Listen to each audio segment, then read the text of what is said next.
Hello everyone, welcome you all to Cognizance IAS. इस series में हम इंडियन इकोनॉमी के ऑलमोस्ट 500 ऑब्जेक्टिव क्वेश्चन को डिस्कस करेंगे जो विकास सर के द्वारा बनाया गया है और उन्हें सॉल्व करने के बेटर अप्रोच को सीखेंगे। तो यहाँ टॉपिक दिए हुए हैं जिनके क्वेश्चंस को हम डील करेंगे, साथ ही इंपॉर्टेंट टर्म्स को भी समझेंगे। जैसा कि हम लोग जानते हैं कि इंडियन इकोनॉमिक्स काफ़ी ज़्यादा हाईली वेटेज हैं to all the competitive exam, specially UPSC, CAPF and PCS exam. So without wasting time, let's start today discussion. So today will discuss the next 15 questions. और वो जो क्वेश्चंस आपके होंगे वो related किससे होंगे? CPI, WPI and PPI as well as GDP deflator and कुछ economic survey के क्वेश्चंस होंगे। चलिए आज के नेक्स्ट 15 क्वेश्चंस को डिस्कस करते हैं। सो आज का जो हम लोग का पहला क्वेश्चन है 31, ये क्या बताना चाह रहा है? चलिए क्वेश्चंस को पढ़ते हैं।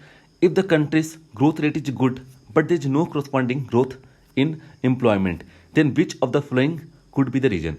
तो यहाँ पे क्वेश्चन पूछा जा रहा है कि अगर कंट्री का ग्रोथ रेट अच्छा खासा है, ग्रो कर रहा है, लेकिन आप वहाँ पे देख रहे हैं कि एम्प्लॉयमेंट यहाँ पे क्या हो रहा है? डिक्रीज कर रहा है। मीन्स ग्रोथ तो इंक्रीज कर रहा है बट एम्प्लॉयमेंट यहाँ पे क्या हो रहा है? डिक्रीज कर रहा है। तो आपको इसमें से बताना है कि इसमें से कौन सा रीजन होगा जो इस कंडीशंस को फुलफिल कर रहा है। तो चलिए एक एक करके हम लोग ऑप्शंस को देखते हैं और एलिमिनेट भी करते हैं किस तरीके से एलिमिनेट करना है। पहला ऑप्शन यहाँ पे बोला जा रहा है the growth is coming from the better utilisation of existing capacity and not because of the increasing in the investment. तो यहाँ पे जो आपका ग्रोथ हो रहा है वो अच्छे तरीके से तो हो रहा है, लेकिन यहाँ पे जो इन्वेस्टमेंट हो रहा है वो अच्छे तरीके से नहीं हो रहा है। क्या ये आंसर सही हो सकता है? चलिए नेक्स्ट ऑप्शंस को देखेंगे फिर डिस्कस करते हैं। The growth is coming from the increase in investment but not because of the better utilisation of the existing capacity. देखिए ये भी कह रहा है कि ग्रोथ तो अच्छे खासा हो रहा है, साथ ही साथ आपका इन्वेस्टमेंट भी बहुत अच्छे तरीके से हो रहा है, लेकिन आपका यहाँ पे क्या हो रहा है? यूटिलाइजेशन बेस्ड नहीं हो पा रहा है। ओके तो देखिए यहाँ पे जो क्वेश्चंस बोला जा रहा है तो ये आपका तो एक तरफ से इरिलेवेंट लग रहा है, क्योंकि आपका जो इन्वेस्टमेंट होता है इन्वेस्टमेंट में ही डिपेंड करता है आपका ग्रोथ हो रहा है कि नहीं हो रहा है। यहाँ पे एम्प्लॉयमेंट की बात की जाती है, ठीक। जैसे कि आपको पता है कि इन्वेस्टमेंट होता है तो इन्वेस्टमेंट के साथ साथ आपका क्या होगा? लोग कंजम्पशंस भी करेंगे, और इन्वेस्टमेंट के साथ साथ आपका क्या होता है? यहाँ पे एम्प्लॉयमेंट भी बढ़ता है। इन्वेस्टमेंट का जनरली मतलब यही होता है कि आपका काफ़ी ज़्यादा जॉब क्रिएटेड हो रहा है आपका जब इकोनॉमिक ग्रोथ हो रहा है तो, और साथ ही साथ आपका बेटर यूटिलाइजेशन भी होता है एग्जिस्टिंग कैपेसिटी का। तो यहाँ पे आप देख सकते हैं कि इन्वेस्टमेंट आपका एक तरह से कहाँ पर रिलेट कर रहा है? जॉब से रिलेट करता है। मीन्स यहाँ पे आपको एम्प्लॉयमेंट जनरेट होगा अगर इन्वेस्टमेंट ज़्यादा होगा तो। ऑब्वियसली बात है यहाँ पे तो आप देख सकते हैं कि the growth is coming for the increasing in the investment. अगर इन्वेस्टमेंट हो रहा था एम्प्लॉयमेंट तो होगा ही, तो ये ऑप्शन आपका क्या हो रहा है? एलिमिनेट हो जाएगा।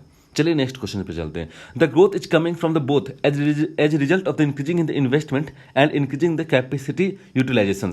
देखिए यहाँ पर भी मैंने इन्वेस्टमेंट की भी जस्ट बात किया गया है इस पर। इन्वेस्टमेंट का मतलब ही होता है जॉब ग्रोथ, तो यहाँ पर ये भी ऑप्शन क्या हो रहा है? गलत हो जा रहा है। देखिए आपका जॉब ग्रोथ तो हो रहा है, लेकिन आपको ये भी यहाँ पे देखना है कि आपका बेटर यूटिलाइजेशन हो रहा है कि नहीं हो रहा है, ठीक ना। तो अगर यहाँ पे आप देख सकते हैं तो ऑप्शन ए आपका क्या होगा? करेक्ट आंसर होगा, क्योंकि यहाँ पे ग्रोथ तो हो रहा है, बेटर यूटिलाइजेशन भी हो रहा है, लेकिन आपका यहाँ पे इन्वेस्टमेंट नहीं हो रहा है। इन्वेस्टमेंट नहीं होगा तो ऑब्वियसली बात है यहाँ पे एम्प्लॉयमेंट नहीं मिलेगा। ओके चलिए नेक्स्ट क्वेश्चन पे चलते हैं हम लोग। Question number 32। If the factory is running at peak productions with certain number of the laborers, then the marginal productivity of the labor will be। देखिए सबसे पहले आपको यहाँ पे कॉन्सेप्ट पता होना चाहिए मार्जिनल प्रोडक्टिविटी ऑफ लेबर का। देखिए प्रोडक्टिविटी ऑफ लेबर का मतलब ही होता है प्रोडक्टिविटी ऑफ लेबर। इसका मतलब होता है आपका आउटपुट बाय लेबर होता है। ओके इसको मैं अच्छे तरीके से डिस्कस करूंगा। अब मार्जिनल मतलब क्या होता है? जहां पर आपका चेंज हो रहा है। ओके तो यहां पर अगर मैं बोलूंगा मार्जिनल प्रोडक्टिविटी ऑफ लेबर, इसका मतलब ये होता है कि आप कितना एक्स्ट्रा प्रोडक्शन करेंगे आप जब भी लेबर को इंक्रीज कर रहे हैं।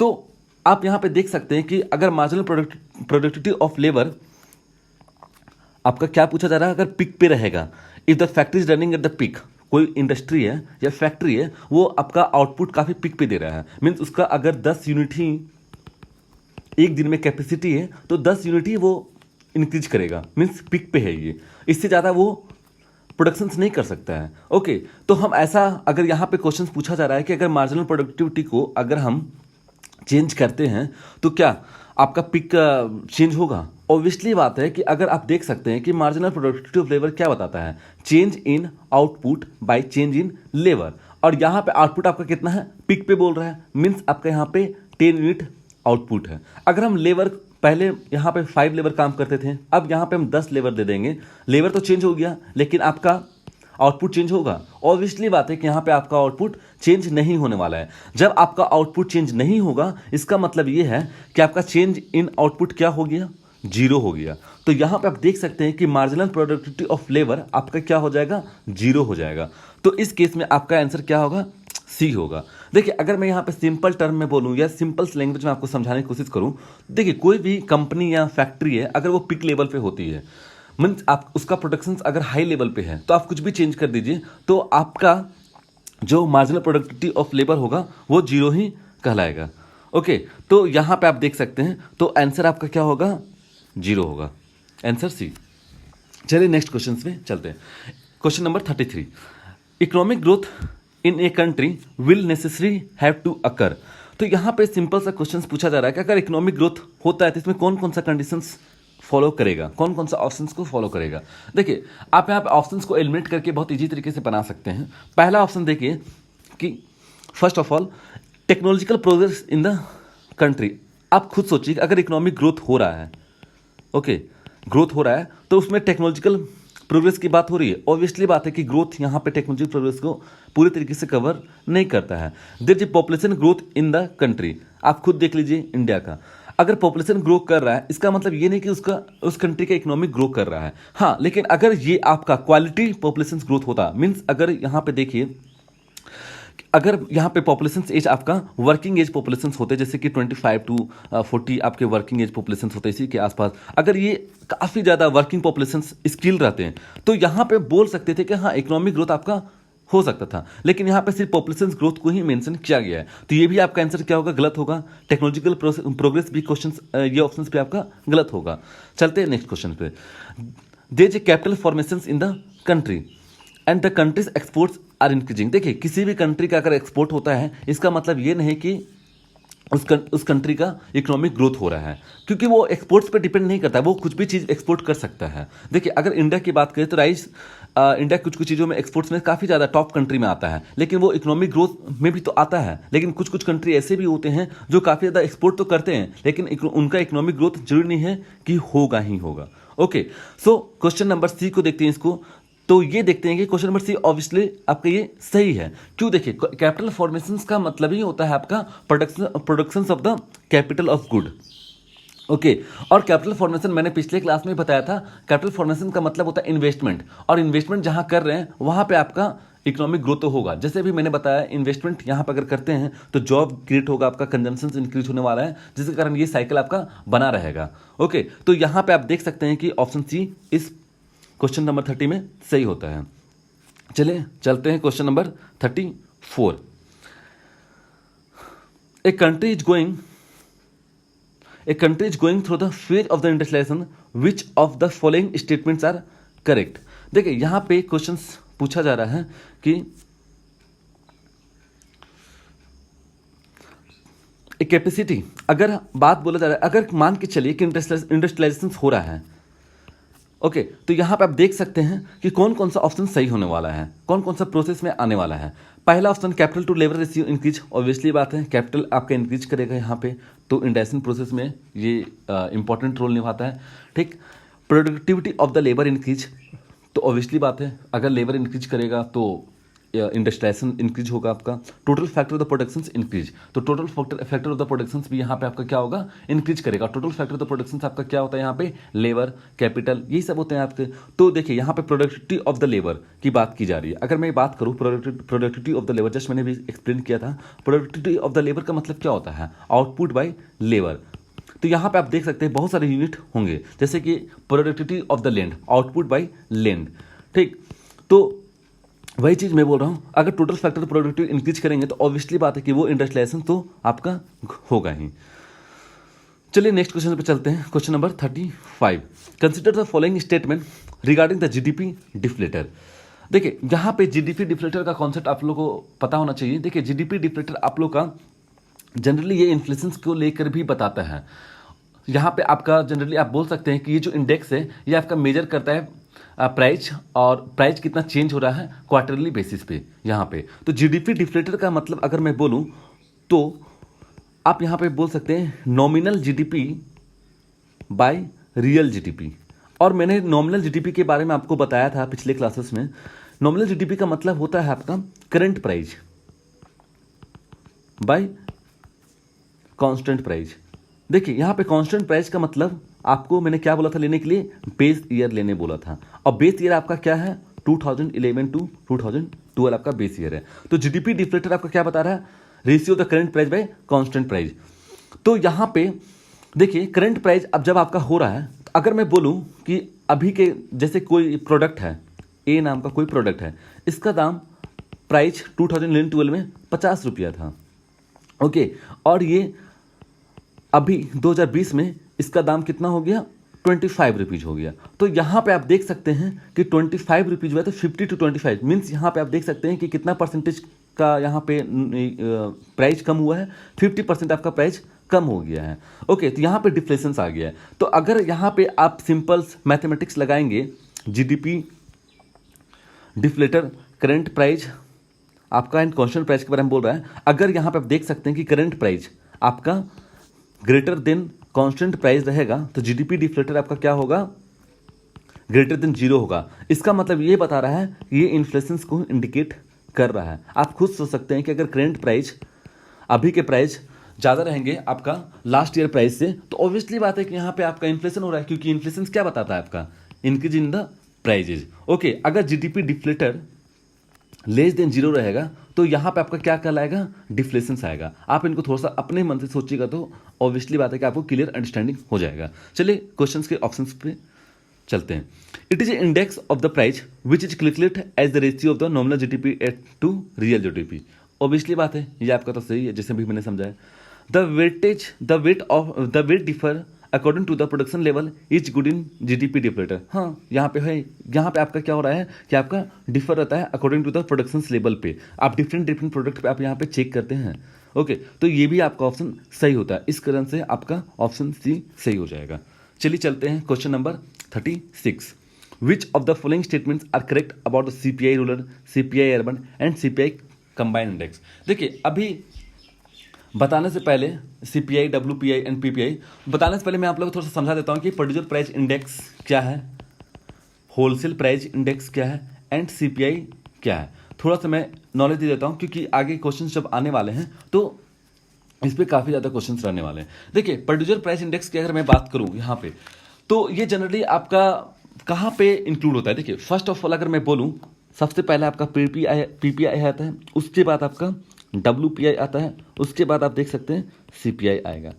ओके, नाम से लग रहा है कि प्रोड्यूसर प्राइस इंडेक्स ये आपका जनरली बताता है कि प्राइस आपका जो लग रहा है तो वो जनरली कहाँ पे बेचा जा रहा है, होलसेलर को ये प्राइस प्रोडक्ट बेचा जा रहा है। मान के चलिए यहाँ पे कोई सामान ए एंड बी प्रोड्यूस हो रहा है। ओके, और ये सामान कहाँ पे जा रहा है, ये सामान बेचते कहाँ पे, ये होलसेल में बेच दिया जाता है इन सामान को। तो इनका जो प्रोडक्शन हुआ, ये ऑब्वियसली बात है कि यहाँ पे अगर 50 रुपये में ये सामान लिया गया, ए एंड बी प्रोडक्ट लिया गया है, तो होलसेल प्राइस को दिया जाएगा। लेकिन यहाँ पे आप देख सकते हैं कि यहाँ पे डब्ल्यूपीआई में अगर 70 रुपये लिया जा रहा है, बेचा जा रहा है, 50 रुपये बनाने में लगा, लेकिन 70 रुपये आपको यहाँ पे लिया, कुछ प्रॉफिट ले लेगा यहाँ पे जो प्रोड्यूस किया जा रहा है, जिनके द्वारा प्रोड्यूस किया जा रहा है।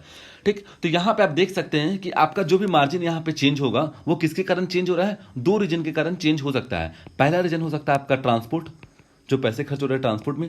सेकेंड रीजन आपका हो सकता है यहाँ पे डिस्ट्रीब्यूशन कॉस्ट। ओके, तब जाके आपका 50 to 20 रुपीज़ आपका 50 + 20 रुपीज़ का आपका मार्जिन यहाँ पे देखने को मिल रहा है। तो ये आपका होलसेल प्राइस इंडेक्स होगा। अगर आप बताते हैं होलसेल प्राइस इंडेक्स से आपका अगर कंज्यूमर प्राइस इंडेक्स में अगर जाता है, डायरेक्टली ये आपके पास किसके पास जा रहा है, कंज्यूमर खरीदेगी इनको। ओके, तो यहाँ पे आप देख सकते हैं कि जो होलसेल प्राइस इंडेक्स है इस जगह पे, तो होलसेल से हम लोग अगर लेते हैं तो हम लोग बोलते हैं ना कब सस्ता पड़ेगा होलसेल पे। तो यहाँ पे आपका 70 में अगर मान के चलिए कि 90 रुपये में आपको दिया जा रहा है, तो यहाँ पे कितना रुपये 20 रुपीज़ का मार्जिन लिया जा रहा है। तो यहीं पे अगर मैं बोला चाहूँ कि सीपीआई की बात अगर मैं करूँ, कंज्यूमर प्राइस इंडेक्स की अगर मैं बात करूँ, so that is the major change in the price of basket of the consumer good and service purchase by the household. तो जो हाउस होल्ड खरीदते हैं यहाँ पे, उन्हीं को यहाँ पे कंज्यूमर प्राइस इंडेक्स लिया जाता है।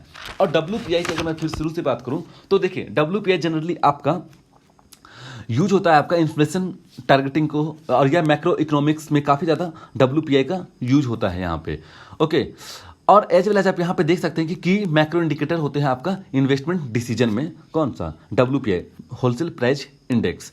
और यहाँ पे जो आपके डब्ल्यूपीआई जो होता है वो आपका अपडेट होता है मंथली बेसिस से अपडेट होता है।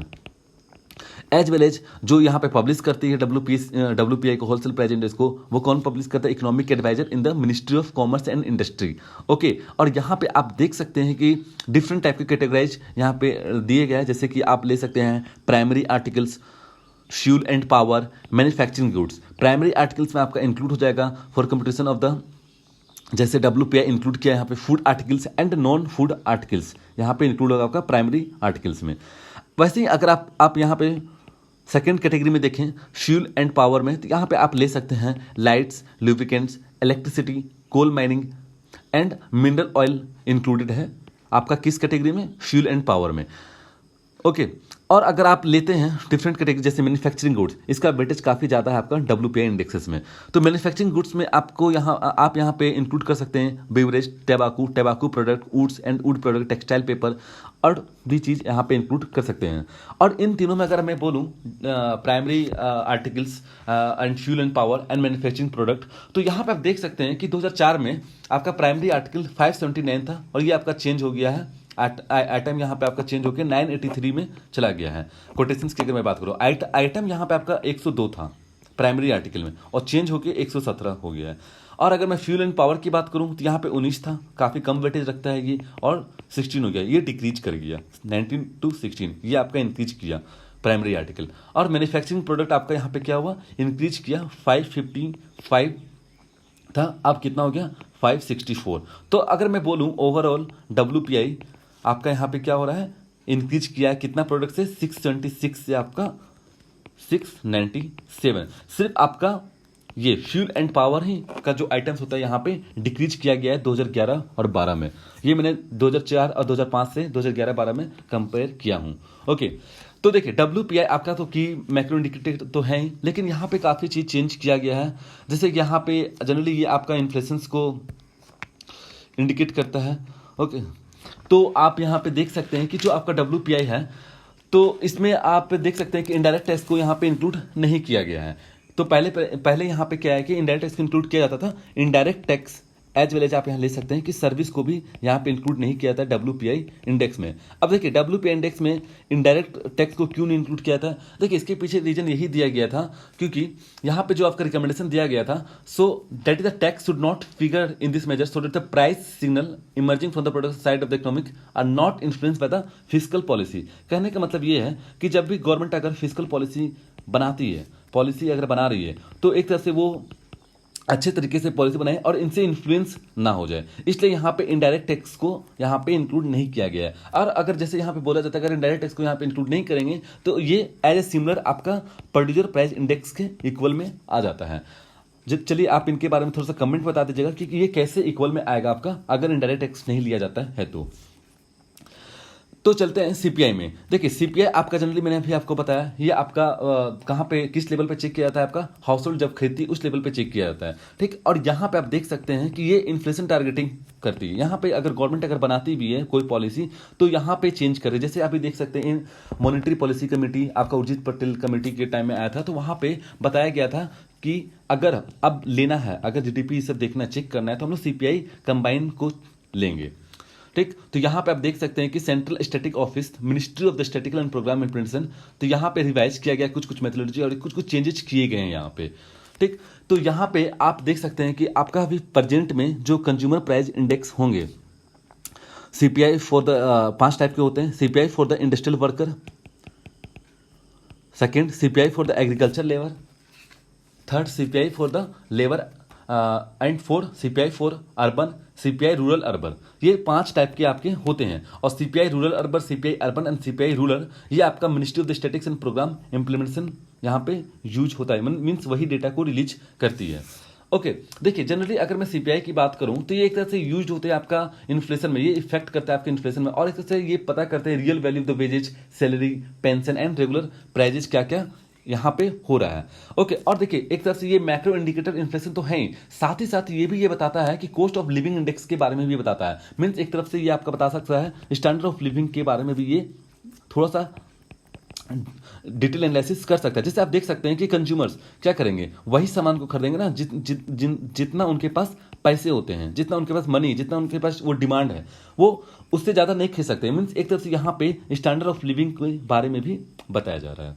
ओके चलिए इतना काफ़ी है बेसिक के लिए। चलिए चलते हैं क्वेश्चन के ऑप्शन पे। Which of the following statements are correct about the CPI rural urban and CPI combined index? Inflation data is published by the NSO, obviously बात है, ये आपका कौन पब्लिश करता है यहाँ पे? एनएसओ। द बेस ईयर अभी मैंने जस्ट बोला 2011 2012 लिया गया है। It release for all the India and for the states and duty separately on the monthly basis. अभी डब्ल्यूपीआई को मैंने बोला वो भी मंथली बेसिस होता है, और ये भी आपका मंथली बेसिस पे आता है। इस तरीके से आपका ऑप्शन डी हो जाएगा, ऑल ऑफ द अबव। चलते हैं नेक्स्ट क्वेश्चन पे। Consider the following statements regarding the various inflation indices published in the country. पहला ऑप्शन क्या बोला जा रहा है? Wholesale price index does not represent the inflation in the service. जैसे अभी मैंने डिस्कस किया कि डब्ल्यूपीआई का क्या है, सर्विस को रिप्रेजेंट नहीं करता है, सिर्फ ये गुड्स को रिप्रेजेंट करता है, और जबकि आपका सीपीआई क्या है, गुड्स एंड सर्विस दोनों को रिप्रेजेंट करता है। कंज्यूमर प्राइस इंडेक्स, सो ये आपका आंसर क्या होगा? सही हो जाएगा। Consumer price index CPI represent the inflation the goods and service, ये भी आपका ऑप्शन क्या होगा? सही हो जाएगा।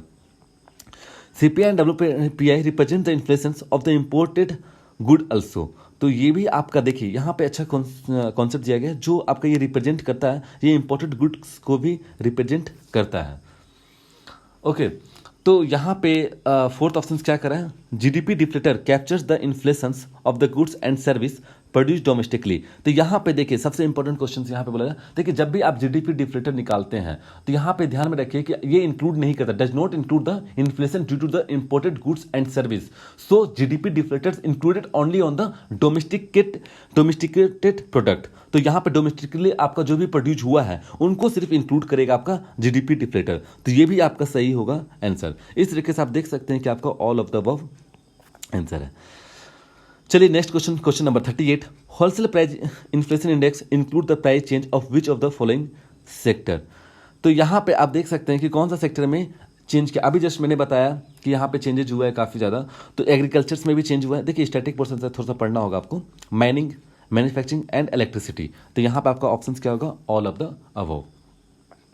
Consider the following statements regarding the CPI and WPI. अभी जस्ट मैंने आपको बताया इनडायरेक्ट टैक्स के बारे में और क्यों नहीं लिया जाता इनडायरेक्ट टैक्स, और मैंने ये भी बोला था कि डब्ल्यूपीआई में अगर इनडायरेक्ट टैक्स नहीं लिया जाता है तो वो एक तरफ से सिमिलर कहलाता है, आपका प्रोड्यूसर प्राइस इंडेक्स से रिलेटेड हो जाता है। ओके और वैसा क्यों होता है मैंने आपको कमेंट में आंसर देने की बोला है।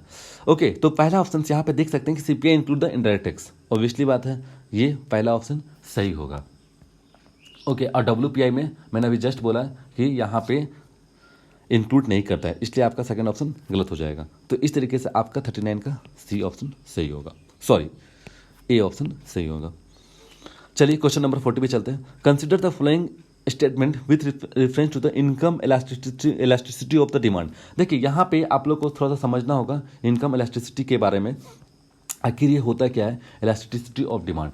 देखिए इनकम इलास्टिसिटी की अगर मैं बात करूँ तो इनके जस्ट फॉर्मूला से ही समझ जाएंगे इनका मतलब होता क्या है। ये कैलकुलेट करता है ratio of the percentage change in the quantity of the demand, change in the quantity of demand by percentage change in the income. देखिए ये रेशियो से ही समझ में आता रहा है कि अगर इनकम रेशियो चेंज होता है तो डिमांड भी यहाँ पे चेंज होगा। जैसे अगर मैं एग्जांपल बोलता हूँ यहाँ पे, अगर ए पर्सन्स महीने का 2 लाख रुपए कमा रहा है और बी पर्सन्स महीने का 30,000 कमा रहा है, आप बताइए यहाँ पे डिमांड सबसे ज़्यादा किनका होगा? ऑब्वियसली बात है, ए का डिमांड ज़्यादा रहेगा, वो ज़्यादा लग्जरियस गुड्स पे अपना खर्चा करेंगे, जबकि बी क्या यहाँ पे क्या होगा, सिर्फ अपने जो उनके ज़रूरतमंद चीज़ें होंगे उन्हीं पे वो खर्च करेंगे। तो डिमांड कहाँ से बढ़ रहा है, डिमांड आपका ए से बढ़ रहा है। तो वही चीज़ यहाँ पे बोला जा रहा है कि अगर इनकम चेंज होता है तो परसेंटेज आपका चेंज, यहाँ पे क्या होगा, डिमांड भी चेंज होगा। तो यहाँ पे अगर बोला जाता है कि अगर इस जगह पे आपका ग्रेटर देन 1 होगा तो इसका मतलब ये होता है कि आपका लग्जरियस गुड और सुपीरियर गुड को प्रीफर किया जा रहा है। अगर लेस देन 1 होगा तो लग्जरियस गुड्स को प्रीफर नहीं किया जा रहा, जो जरूरत के सामान होते हैं उन्हीं को खरीदा जाता है। ओके, तो यहाँ पे आप देख सकते हैं कि income elasticity of demand. Okay, तो यहाँ पे 14 का पहला ऑप्शन क्या है, it measure the responsiveness of demand for the particular good to change in the consumer income. Obviously जैसे मैंने अभी आपको समझाया तो ये ऑप्शन तो सही होगा। Using this concept it is possible to tell if the particular goods represent a necessity और लग्जरियस। अभी मैंने बताया कि किस तरीके से वो आइडेंटिफाई कर सकता है, कि रिप्रेजेंट कर सकता है कि वो सामान का नेसेसरी है या लग्जरियस है। अगर ये इनकम इलास्टिसिटी ऑफ डिमांड हम लोग को पता रहेगा तो ग्रेटर देन 1 रहा तो लग्जरियस है, लेस देन 1 रहा तो नेसेसिटी है। ओके, तो इस तरीके से आप देख सकते हैं कि 40 का ऑप्शन क्या होगा, सी होगा। 41, which of the following statements are true regarding the terms of trade of a country with another country. देखिए यहाँ पे आप अगर नहीं भी जान रहे तो सारे ऑप्शंस को पढ़ के आप एलिमिनेट कर सकते हैं। पहला option, it is ratio export price index to import price index. चलिए मान लेते हैं सही होगा। It is ratio the value of export and value of the import, यहाँ पे वैल्यू की बात की जा रही है। ओके, चलिए नेक्स्ट क्वेश्चन पढ़ते हैं। Next option, it is the measure of the how much import of the country can get for unit of the export good. TOT increase with increase in price of the export good. देखिए यहाँ पे अगर options की बात यहाँ पे की जा रही तो 4 में से 3 ऑप्शन यहाँ पे value of the export and value of the import की बात नहीं कर रहा है। तो अगर हम थोड़ा सा भी लॉजिक लगाते हैं इस जगह पे तो हम लोग देख सकते हैं कि all of the above the answer सही नहीं है। तो यहाँ पे आपका कुछ ना कुछ तो मिस्टेक होगा। अगर यहाँ पे देखते हैं TOT अगर इंक्रीज करता है in price of the exports good, अगर मैं यहाँ पे लूँ TOT, जैसे TOT मतलब अगर डायरेक्टली अगर मैं रेशियो पे लिखता हूँ यहाँ पे तो क्या लिखूंगा, export price by import price, export price by import price. देखिए अब ये वैल्यू की बात नहीं कर रहा है। तो यहाँ पे देख रहे हैं TOT अगर इंक्रीज करता है इसका मतलब क्या है, आपका एक्सपोर्ट गुड भी आपका इंक्रीज करेगा।